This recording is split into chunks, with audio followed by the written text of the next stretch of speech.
Hello and welcome back. I want to talk now about the Hough transform. The Hough transform is a really nice technique to detect objects, to segment out objects for which you know their shape. Maybe a straight line, maybe a circle, as we have seen in the previous example. For example, we want to detect the ball. We know it's circular. So can we include that information in our detection, in our segmentation technique, to detect that it's actually circular? Can we use the information that we are expecting here, a straight line, and basically get a straight line? So the Hough transform allows us to do that, and in a very simple and really nice fashion. Let's illustrate that. The basic idea is quite simple, and we're going to start with the ideas on how to detect straight lines, and then we're going to move to circles. But starting with straight lines makes it much easier to understand. In school, I mean probably in elementary or middle school, you have learned how to represent a straight line that is on a plane. And I'm going to write down the equations and explain them to you again. So here we have the plane. This is the image plane, the XY. This is the image plane, and we have points on a straight line on the plane. For example, this straight line might be this one or this one. Now, a straight line on a plane is represented, can be written down in the following form. We have rho, and I'm going to explain each one of these symbols in a second, is x cosine theta plus y sine theta. So, rho is the distance from the coordinate system's center to the straight line. And this should be perpendicular, of course. It's a distance. Might be a bit tilted in the video, but it should be basically a 90 degrees angle. So rho is the distance to the straight line, and theta is this angle here that basically is the angle with one of the axes. Let's pick this one in this case, with the line connecting the center with the straight line that we are considering. So basically, every point that is on the line holds this equation. Every single point, this one, and every point in the line will hold this equation. Using that, here is the idea of the Hough transform. We take a point on the image, and that comes from the edge detection. So basically, every point that the edge detector said there is an edge going through. For every point, we basically have an infinite number of lines going through it. This is one of them with a particular rho and a particular theta. Now let's draw a different one. This line has its own rho and its own theta. This will be rho, this will be theta. We can go and draw a different line. All the lines going through the point. So here is another one. It has its own rho here and its own theta. And we can keep doing that. We can pick yet another one. For example, let's just pick this one. And it has rho and it has theta. So every point has an infinite number of lines, and basically every point will go and say, any of those lines is okay with me. The point will go and vote for rho and theta, for a series of them. It should be voting for an infinite number, but we're going to discretize. We're going to do this in the computer, so we won't be able to vote for an infinite number. We're going to vote for a discrete series of rho and theta. Now, that's only one point. And basically, every possible line that goes through that point will get one vote. Okay? Now, what happens with this other point? This other point has its own lines that go through it. So it's going to go and vote for its own lines. It's going to vote for this one, of course. But it's also going to vote, for example, for this one that has its own rho and its own theta. And it's going to vote, and I don't want to draw too many because it will make the picture very unclear, but it's going to vote for another line here, and so on. So it's basically gonna vote also for a series of rho and theta. And all the votes will get one vote. But look what happened. This line is common to both of them. And we know that in Euclidean space, through 2 points, there is a single line. So there's only one line, the one that we are looking for, that's going to get 2 votes. Basically, and that will help us to understand what's the rho and the theta for this line. But of course, not only 2 votes, because there's going to be another point here that is also going to go vote for a series of rho and theta, but it's going to vote for this one. So this one is now getting 3 votes, one for each point that the edge detector found that is on that line. Now, of course, the edge detector might find points that are outside of that line, and those will also make their own votes. But hopefully, the only line that gets a large number of votes is the line of interest. So that's the basic idea of the Hough transform, and we're going to provide more details in a second. But every point that the edge detector found votes for the possibilities, in this case, lines. If we have multiple points on the same line, then we're going to have multiple votes. So how do we do that in reality? So in reality, we are going to go from the XY coordinate system, which means the image coordinate system, to a new coordinate system, which is theta and rho. That coordinate system, the same way that our image is discretized, it's going to be discretized. So theta can be anything around the circle, and we basically discretize as fine as we want, or as fine as our memory or our computational time allow us. Let's say we can discretize every 1 degree. We do the same for rho. We discretize it.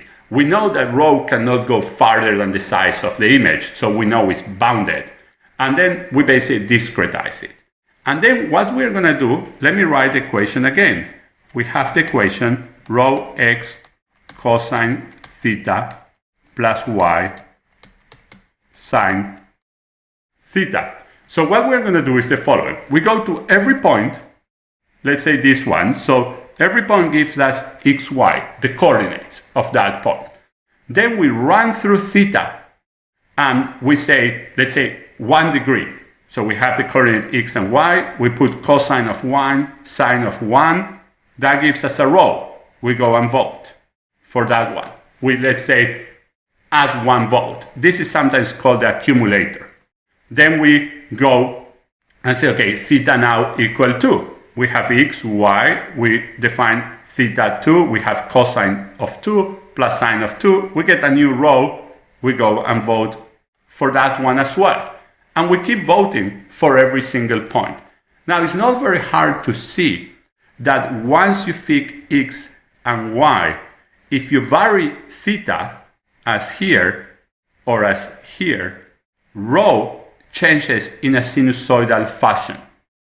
So that's very easy, and it comes from the cosine and sine. So your votes will look like a sinusoidal fashion for every single point. Remember, now when I go to a second point, I will get more votes, a different sinusoidal. So I will get different votes. And there will be a place, the place corresponding to this straight line, that is starting to accumulate votes. For every point, we are going to have that sinusoidal. We vote basically on that sinusoidal, and we start to accumulate. And now the next step is to go into the accumulator and find the maxima. Maybe multiple if there are multiple straight lines, but we go and find and say, oh, this is the rho and theta that many points like. And that's how we detect these lines. So let me just run you through the pipeline again. You start from the image and you do an edge detection. Every point, some of them in the lines that you care about, some of them outside, every point defines an equation like this. Every point gives you the xy coordinates. So you go into the accumulator space and you vote, sinusoidal votes. Or you just run through the thetas in the discretized space and you vote for every row that you get from this equation. Every point a vote. Then when you finish, you basically say, let's go and look which areas, which basically entries in my accumulator have enough votes. That means that there is a straight line going through them. Now, this concept of voting goes very far, and you can actually do many things beyond detecting straight lines.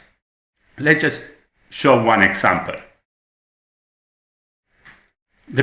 So here we have 5 points, and then the accumulators. So it's just going, and you will see there is a straight line, so there will be 3 votes for that, and there is another straight line. There should be 3 votes, 2 votes, 2 votes, and so on. For this very particular example, I just want to use it to show how we basically get this sinusoidal type of votes for every point.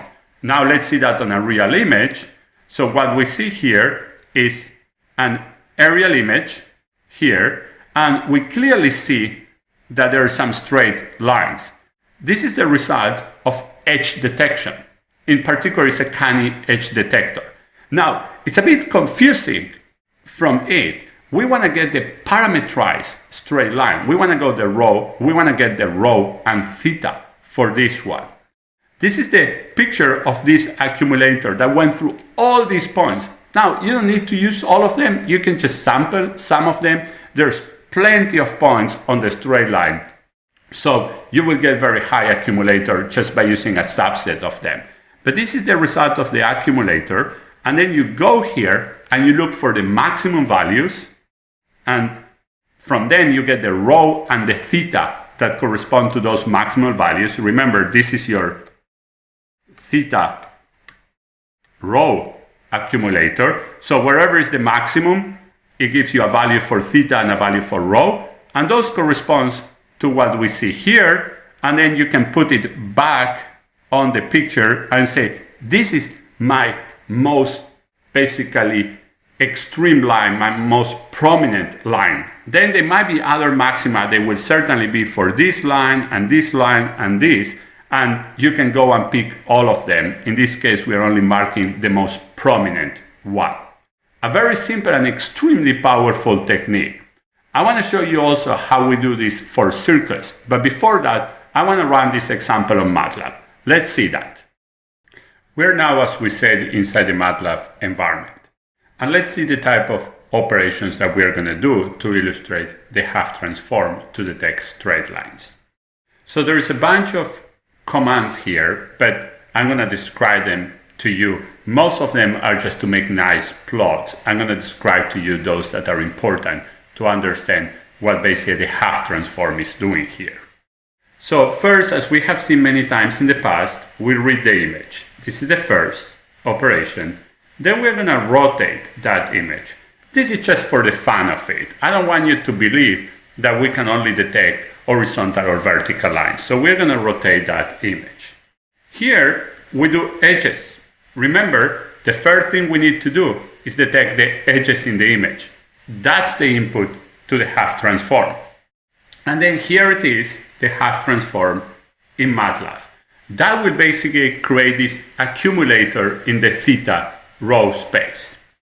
And these are a bunch of operations just to illustrate, to visualize. We're going to run it in a second. I'm just describing the operations for now. Then the next, we need to detect the peaks. We need to detect the maxima in the accumulator, and that's this operation, and we're going to plot it. Now we have the maxima, which means that we have the rho and the theta, and we need to detect the lines. We actually need to draw those lines. And that's what this operation does, is basically finds the lines, and then the rest is going to draw them, and actually it's going to draw them as segments. And with the images, I'm going to illustrate you how we do that. So let's just run all these operations and let's just see the results. So here are the two images. As you see, it's pretty fast. And we see the original image. This is the accumulator. And here the squares, the white squares, are basically the peaks, basically the most important maxima in the accumulator, and those are these green lines that we see here. Once again, in the accumulator we have rho and theta. Once we have that, we can go back into the image plane and draw the lines. Now you may wonder, but wait a second, rho and theta will give us straight lines but all across the image. How do we get to segments if we need to get to segments? And the basic idea is that there are many ways of doing that, but one way of doing that is you go and put the line back in the image as we have here, and then you can go around that line and see if there are actual points in the image which were detected by the edge detector that voted for that line, and you basically can get what actually was the real segment and not the whole line in the image. That's just one way of doing that. And as we see here, we got these straight lines. Very fast and very simple operation to get straight lines. There are others, just their votes are weaker, and we need to decide to put a threshold in the accumulator. We might put a threshold that says, don't give me any line that has less than certain amount of votes, or we can say, give me the 10 top lines, give me the 5 top lines, or anything that is application dependent. So with this image and with this example, we see the whole pipeline. From the image, detect the edges, create the accumulator, find the maximal, draw those lines back to the image, and if you need, basically find the segments by looking in the image. Where do you have actual points that voted for that if you need just the segment? So now we're going to go back and I'm going to describe what we do for circles. What about circles then? So here we have an image of circles, and we want to know if we can basically find the circles using the Hough transform. The idea is exactly the same. Now a circle can be written down in the following form: x minus x0, that's the x coordinate of the circle, square, plus y minus y0 square equal to the radius square. So every point in a circle holds this equation where the center of the circle is given by this and this. These are the coordinates of the center, what we need to find. And the radius of the circle, which is also an unknown, is given here. If you don't remember this formula, just pick any of the elementary geometry books, or just believe me that this formula is the right formula for a circle on the plane. Now, in the same way that we needed to find rho and theta for straight lines, we need to find the center and the radius for a circle. So we need 1, 2, 3 parameters. So now our accumulator won't be on the plane, it will be a 3-dimensional accumulator, but we are going to do exactly the same. We are going to have an edge detector. Every point is going to vote for circles. Every point is going to give us its coordinates, and then we're going to run through the accumulator on the x coordinate of the center, the y coordinate of the center, and get the radius. So we are going to run through that, through the x's, run through the y's, and then get the radius. We accumulate, we pick the maximal one, and we basically are done. We got our center and radius. So let's just illustrate one example. Here we have the edges, and I want to repeat that once again. Every point here will vote for multiple centers, multiple radius. We can, of course, limit the centers because we know the dimensions. We can also limit the votes for the radius because we also know how large the objects can be in the image. We are going to vote for that. There are going to be multiple votes for the real circles in the images, and then we basically detect them. And here they are. We basically went through the accumulator and find the top votes, and we get our results. Basically, the Hough transform can be used for any parametric curve, anything that we need to vote for some parameters of that curve. As rho and theta, the centers, we can find parabolas, we can find any curve that we can write with parameters. Now, the more parameters you have, the more expensive the Hough transform is. So normally the Hough transform is used for finding straight lines, circles, ellipses, relatively simple objects that have a controllable number of parameters. Otherwise, your accumulator space is huge, takes a lot of memory, and takes a lot of computational time, both to compute it and to find the maxima. But for those simple shapes, there's one of the best techniques out there is the Hough transform. So I hope you enjoyed this video, and I see you in the next video. Thank you very much.